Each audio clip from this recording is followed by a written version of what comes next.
Doctor विश्वास पाटील लिखित संभाजी कादंबरीवर संभाजी ब्रिगेडसह विविध संघटनांनी आणि इतिहासकारांनी आक्षेप नोंदवला। कादंबरीमध्ये छत्रपती संभाजी महाराजांच्या अंत्यसंस्काराबाबत करण्यात आलेला उल्लेख हा खोटा आणि बदनामीकारक असल्याचा दावा संभाजी ब्रिगेडकडून करण्यात येतोय। छत्रपती संभाजी महाराजांच्या पार्थिवावरती गोविंद महार नावाच्या व्यक्तीनं अंत्यसंस्कार केलेत असा उल्लेख कादंबरीमध्ये करण्यात आलाय आणि त्यावरून संभाजी ब्रिगेड आक्रमक झाले। दरम्यान या संदर्भामध्ये संभाजी ब्रिगेडनं विश्वास पाटलांना कायदेशीर नोटीस बजावली, तर संभाजी ब्रिगेडच्या नोटिशीला कोर्टामध्ये उत्तर देऊ अशी प्रतिक्रिया विश्वास पाटलांनी दिली आहे।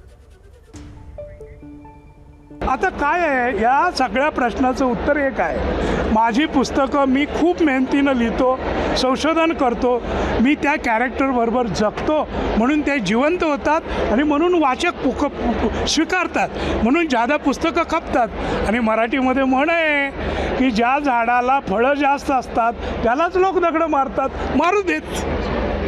दुसरा एक प्रश्न विचारतो, कदाचित हा तुम्हाला प्रश्न आवडणार नाही। संभाजी तुम्ही त्या विषयावर तुम्ही नाही बोलायचं। अच्छा, नाही, मी कोर्टात बोलेन, मी तर नाही बोलणार। एबीपी माझा, उघडा डोळे बघा नीट।